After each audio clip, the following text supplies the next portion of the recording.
ஆண்டவருடைய ஆவி என்மேல் உள்ளது, ஏனெனில் அவர் எனக்கு அருள் பொழிவு செய்துள்ளார். ஏழைகளுக்கு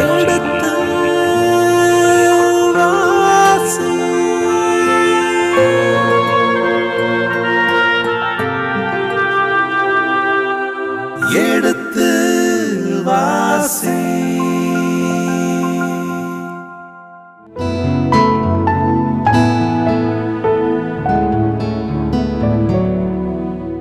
இனி இதயங்களே எடுத்து வாசி நிகழ்ச்சியில் சாமுவேலின் முதல் புத்தகத்துடனான விவிலிய விளக்கங்களுக்கு செவிமடுத்துக் கொண்டிருக்கின்றோம். கடந்த பகுதியின் தொடர்ச்சியை இன்று தொடங்குவோம். வாருங்கள் நிகழ்ச்சிகள் செல்வோம். உங்கள் சார்பாக தந்தை அவர்களுக்கு வணக்கம் சொல்லி நிகழ்ச்சியை தொடங்குவோம். வணக்கம் தந்தை அவர்களே.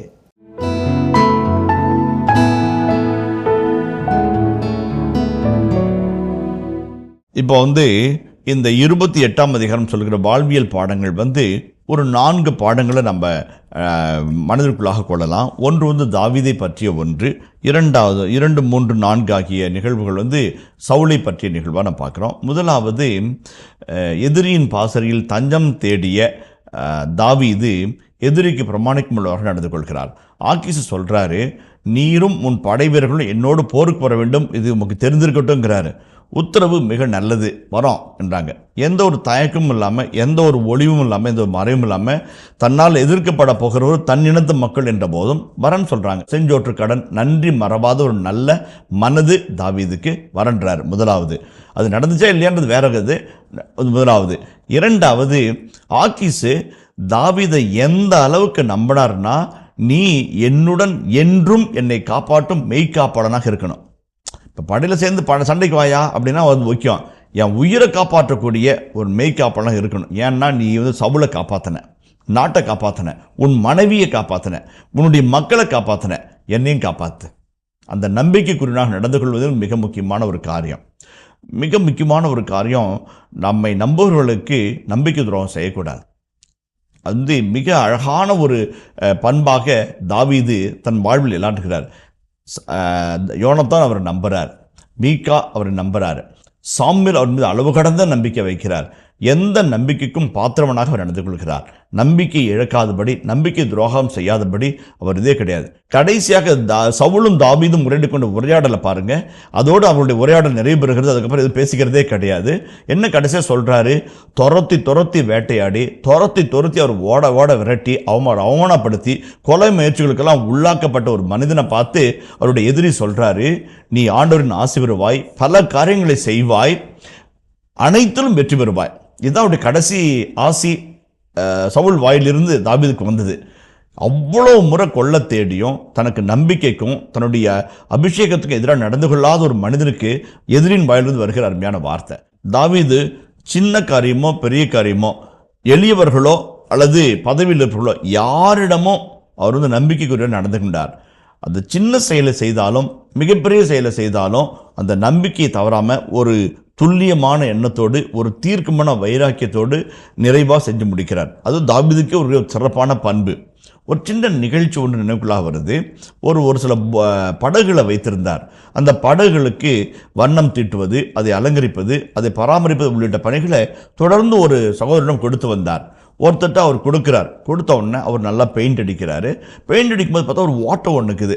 அந்த ஓட்டையும் ரொம்ப சிரத்தை எடுத்து அதை அடைச்சி மக்கு போட்டு அது மீண்டும் அதில் தண்ணி சேதாரம் உள்ளே வராதபடி நல்லா தயார் பண்ணி அழகாக பெயிண்ட் அடித்து கொடுக்குறார்.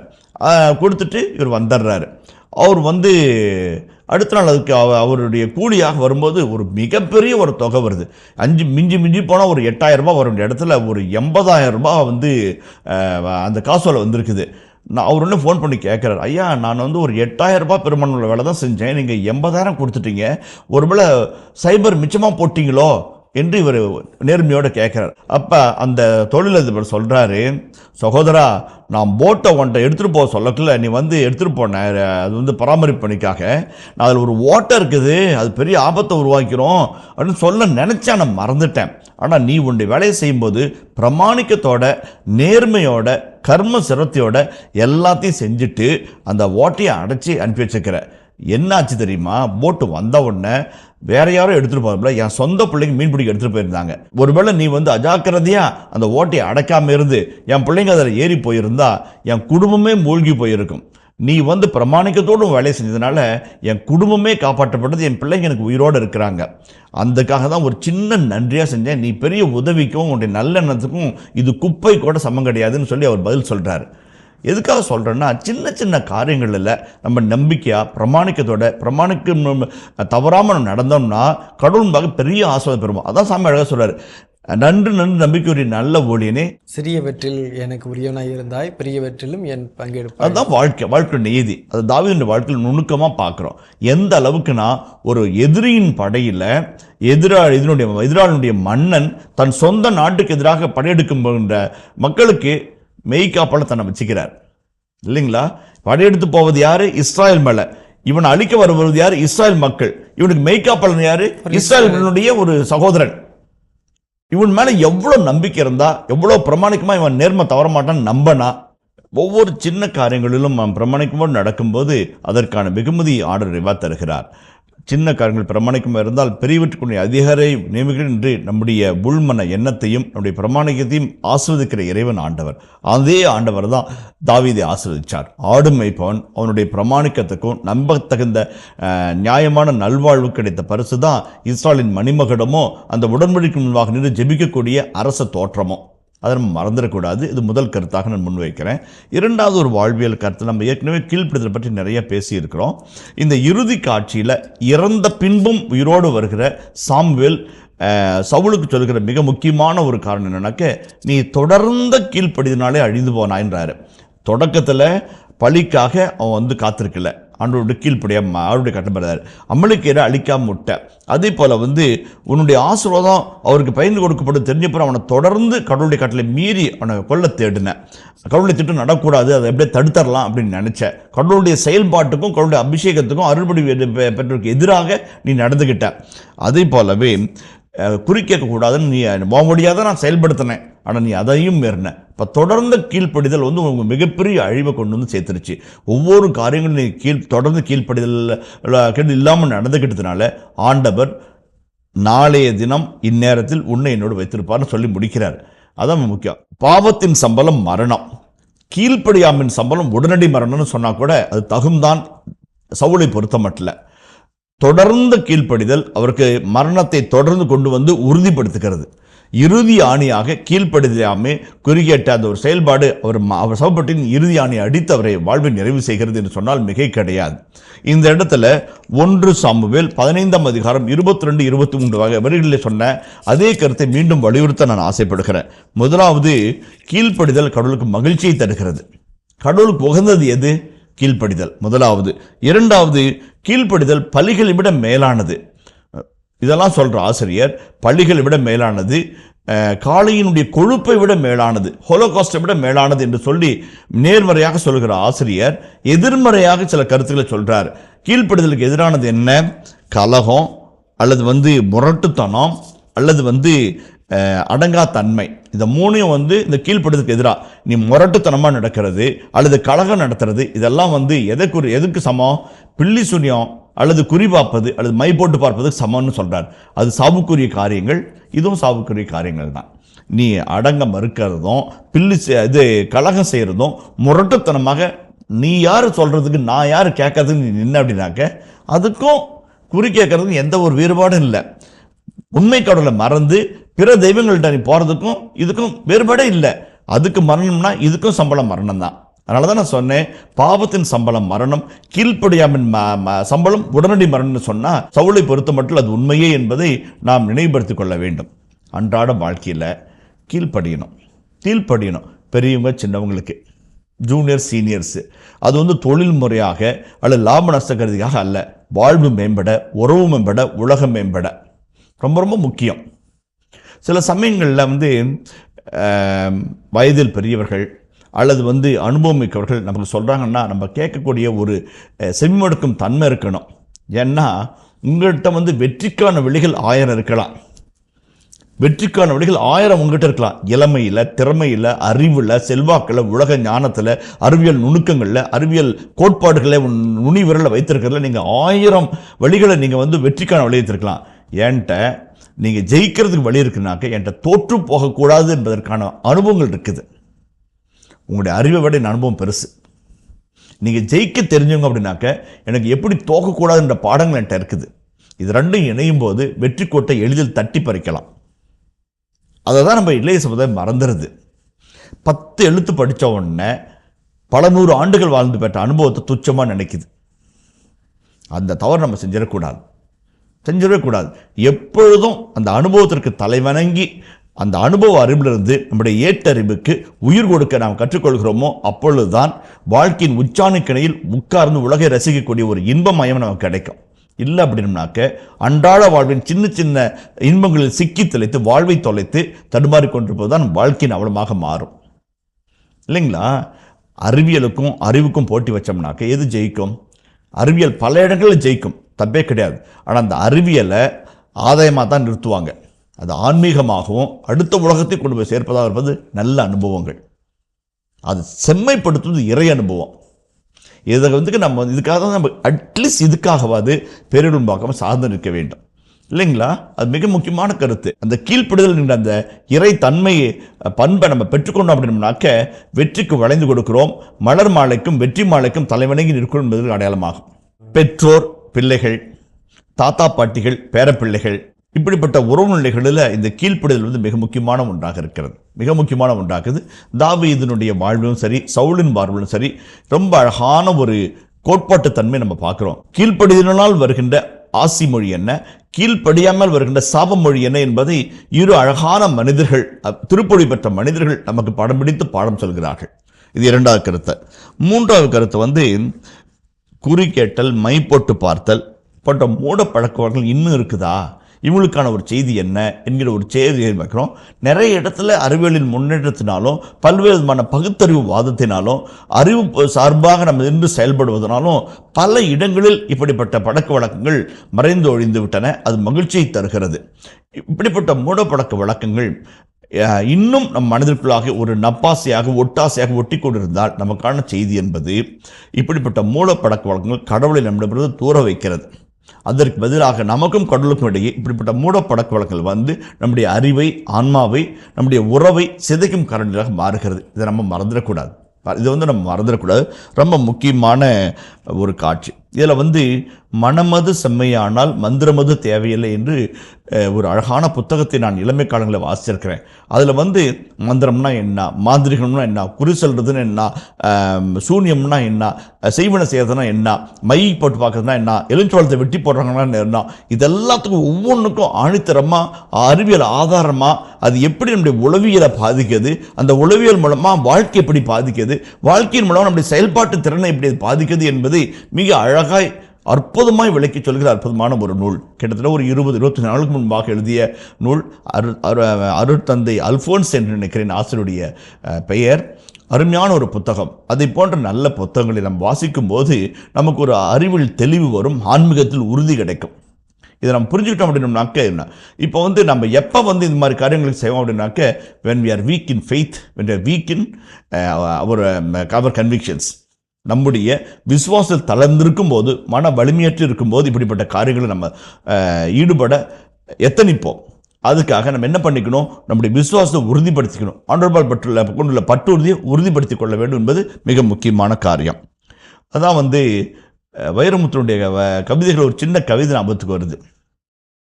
கொடிவேற்றி வைக்க கூப்பிட்டார்கள், நான் வரவில்லை என்று சொல்லிவிட்டேன், இங்கே வாழ்க்கையே அரக்கம்பத்தில் அல்லாடுகிறது என்று எழுதுவார்.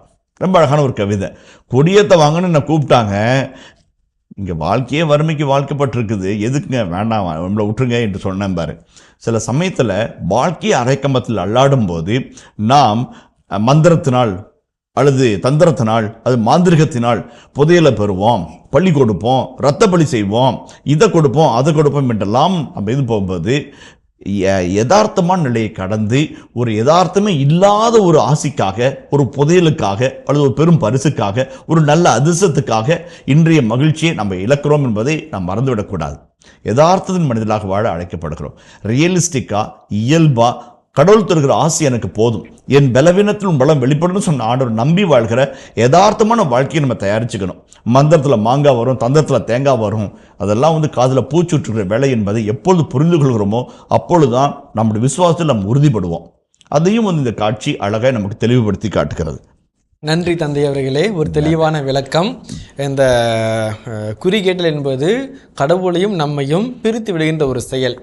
தந்தையாம் கடவுள் உலகத்தை படைத்தவர் ஆசைப்படுவது என்னவென்றால், நீ என் மகனாக மகளாக இரு, நான் உன் கடவுளாக தந்தையாக இருக்க ஆசைப்படுகிறேன் என்பது தான். நமக்கு மத்தியில் வேறு எதுவும் வேண்டாம் என்பது தான். குறி கேட்பது என்பது மத்தியில் ஒருவரை வைத்து கேட்பது. அந்த மத்தியமத்தை கடவுள் வேண்டாம் என்று சொல்கின்றார். எனவே தான் கடவுள் மீது அவ்வளவு கோபம் போடுகின்றார். நமக்கும் கூட மத்தியில் கடவுளுக்கு எனக்கு மத்தியில் ஒருத்தர் யாராவது உதவி செய்யுங்க, புனிதர்களை உதவிக்கு அழைப்பது வேறு, அவர்கள் துணை இருப்பவர்கள், மத்தியில் இருப்பவர்கள் அல்ல என்ற ஒரு தெளிவு நமக்கு தேவைப்படுகிறது தந்தையவர்கள். இந்த தெளிவுகளை எல்லாம் உங்கள் விளக்கங்கள் தந்தன. மிகவும் நன்றி தந்தையவர்களே. இனிய இதயங்களே, கடவுள் நம்மை நிறைய விஷயங்கள் செய்ய அழைப்பார். இன்றைய இந்த அதிகாரத்திலே இந்த விஷயத்தை செய்யாதே என்றும் அழைக்கின்றார். அதனோடு சேர்ந்து பல வாழ்வில் கருத்துக்களை தந்தையின் வழியாக நமக்கு கற்பித்திருக்கின்றார். இவற்றையெல்லாம் நம்முடைய வாழ்க்கைக்கு செயலாக இறைவன் துணையை வேண்டுவோம். இதுவரை சாமுவேல் முதல் புத்தகத்தின் 28ஆம் அதிகாரத்துடனான விவிலிய விளக்கங்களுக்கு செவிமடுத்திருக்கின்றோம். இனி இந்த பகுதியின் இறை வசனங்களுக்கு செவிமடுப்போம். சாமுவேல் ஆகமம் முதல் நூல், அதிகாரம் 28. அக்காலத்தில் பெலிஸ்தியர் இஸ்ரவேலுக்கு எதிராக போர் தொடுக்க தங்கள் படைகளை ஒன்று திரட்டினர். அப்பொழுது ஆக்கீசு தாவீதிடம், நீரும் உம் ஆள்களும் என்னோடு போர்க்களம் வரவேண்டும் என்பதை அறிந்து கொள்ளும் என்றார். அதற்கு தாவீது ஆக்கீசை நோக்கி, மிக நல்லது, உம் பணியாளன் செய்யப்போவதை நீர் அறிந்து கொள்வீர் என்றார். ஆக்கீசு தாவீதிடம், எனக்கு என்றும் மெய்காப்பாளராயிருக்கும்படி உம்மை நான் நியமிக்கிறேன் என்று சொன்னார். சாமுவேல் இறந்தார். இஸ்ரவேலர் அனைவரும் அவருக்காக துக்கம் கொண்டாடிய பின் அவரது நகரான ராமாவில் அவரை அடக்கம் செய்தனர். சவுல் சூனியக்காரரையும் குறி சொல்பவர்களையும் நாட்டிலிருந்து துரத்தியிருந்தார். பெலிஸ்தியர் ஒன்று திரண்டு வந்து சூனேமில் பாளையம் இறங்கினர். சவுல் இஸ்ரவேலர் அனைவரையும் ஒன்று திரட்ட அவர்கள் கில்போவாவில் பாளையம் இறங்கினர். பெலிஸ்தியரின் படையை கண்டபோது சவுல் அச்சம் கொண்டார். அவருடைய உள்ளம் பெரிதும் திகிலுற்றது. சவுல் ஆண்டவரிடம் ஆலோசனை கேட்க, ஆண்டவர் கனவு மூலமோ ஊரிம் மூலமோ அவருக்கு பதிலளிக்கவில்லை.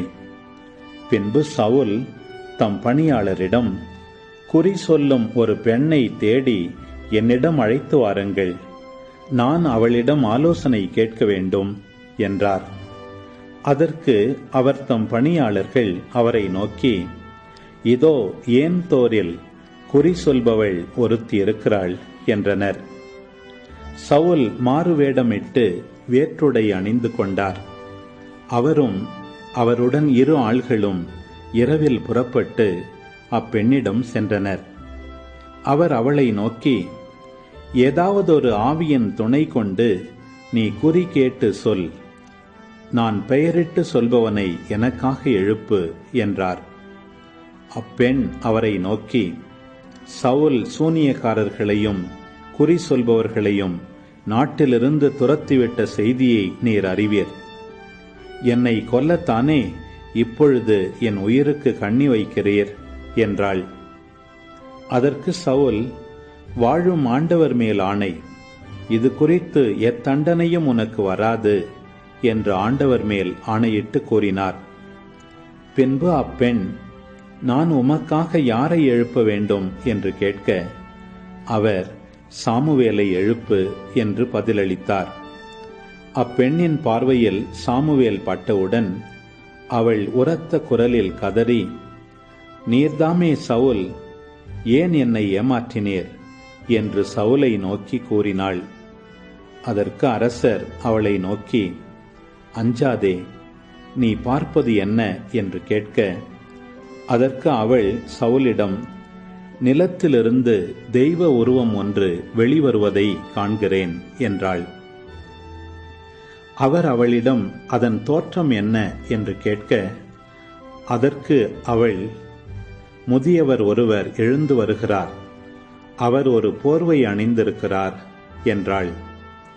அவர் சாமுவேல்தான் என்று சவுல் அறிந்து முகம் குப்புற தரையில் வீழ்ந்து வணங்கினார்.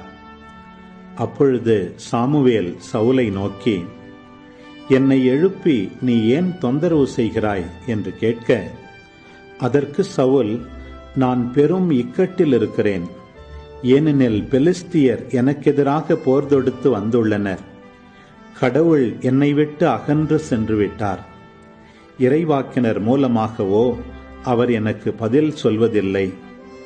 ஆதலால் நான் என்ன செய்ய வேண்டுமென்று எனக்கு அறிவிக்கும்படி உம்மை நான் அழைத்தேன் என்றார். அதற்கு சாமுவேல், ஆண்டவர் உன்னை விட்டு விலகி உன் பகைவராய் மாறிய பின் என்னிடமேன் ஆலோசனை கேட்கிறாய்? ஆண்டவர் என் மூலம் உரைத்தது போல் உனக்குச் செய்தார். அரசை உன் கையினின்று பறித்து உனக்கு அடுத்திருப்பவனாகிய தாவீதிடம் கொடுப்பார். நீ ஆண்டவரின் வார்த்தையை கேளாமலும் அமலேக்கின் மேல் அவருக்கு இருந்த வெஞ்சினத்திற்கு ஏற்ப நீ நடந்து கொள்ளாமலும் இருந்ததால் ஆண்டவர் இன்று இதை செய்துள்ளார். மேலும் ஆண்டவர் உன்னையும் உன்னோடு இருக்கும் இஸ்ரவேல் மக்களையும் பெலிஸ்தியரிடம் ஒப்புவிப்பார். நாளை நீயும் உன் புதல்வர்களும் என்னுடன் இருப்பீர்கள். ஆண்டவர் இஸ்ரவேல் படையையும் பெலிஸ்தியர் கையில் ஒப்புவிப்பார். சாமுவேலின் வார்த்தைகளினால் அச்சமுற்ற சவுல் உடனே தரையில் நெடுங்கிடையாய் விழுந்தார். மேலும் அவர் இரவு பகலாய் ஒன்றும் உண்ணாது இருந்தமையால் வலிமையற்றிருந்தார். அப்பெண் சவுலிடம் நெருங்கி வந்து அவர் மிகவும் கலக்கமுற்றிருப்பதை கண்டு அவரை நோக்கி, இதோ உம் அடியாள் உம் சொல்லை கேட்டு என் உயிரை பொருட்படுத்தாது நீர் சொன்ன உம் வார்த்தைகளுக்கு கீழ்ப்படிந்தேன். ஆதலால் இப்பொழுது நீரும் உம் அடியாளின் வார்த்தைகளை கேளும். நான் உமக்கு முன் கொஞ்சம் அப்பம் வைக்கிறேன். வழிப்பயணத்திற்கான வலிமையை நீர் பெறுவதற்கு அதை நீர் உண்ணும் என்றாள். அதற்கு அவர், நான் உண்ணமாட்டேன் என்று மறுத்தார். ஆனால் அப்பெண்ணுடன் சேர்ந்து அவருடைய பணியாளர்கள் வற்புறுத்தவே அவர் அவர்களது சொல்லுக்கு இசைந்தார். அதனால் அவர் தரையிலிருந்து எழுந்து படுக்கையின் மேல் உட்கார்ந்தார். அப்பெண் தன் வீட்டில் ஒரு கொழுத்த கன்றுக்குட்டி வைத்திருந்தாள். அதை விரைவில் அடித்து மாவை எடுத்து பிசைந்து புளிப்பற்ற அப்பங்கள் சுட்டாள். அவள் அவற்றை சவுலுக்கும் அவர் தம் பணியாளர்களுக்கும் முன்னே வைத்தாள். அவர்களும் உண்டனர். பின்னர் அவர்கள் எழுந்து அன்றிரவே புறப்பட்டுச் சென்றனர். இனிய இதயங்களே, எடுத்து வாசி நிகழ்ச்சியில் சாமுவேலின் முதல் புத்தகத்துடனான விவிலிய இறை வசனங்களுக்கு செவிமடுத்துக் கொண்டிருக்கின்றோம். இதன் தொடர்ச்சியை மீண்டும் அடுத்த பகுதியில் பார்ப்போம். அதுவரை இணைந்திருங்கள். இயேசுவுக்கே புகழ், இயேசுவுக்கே நன்றி, மரியே வாழ்க. இதுவரைக்கும் தாவீதையும் சவுலையும் ஒப்பிட்டாக வைத்துக்கொண்டு நமக்கு யார் நல்லவர், யார் பெரியவர், யார் உயர்ந்தவரெல்லாம் சொல்லிக் கொண்டு வந்தார். இந்த இடத்துல the Roman army moves by stomach என்று சொல்வார்கள். நல்ல சாப்பாடு, நல்ல உணவு இருந்தால் தான் ஆர்மியை கூட நடந்து வெற்றி நோக்கி போகும்னு சொல்லுவாங்க.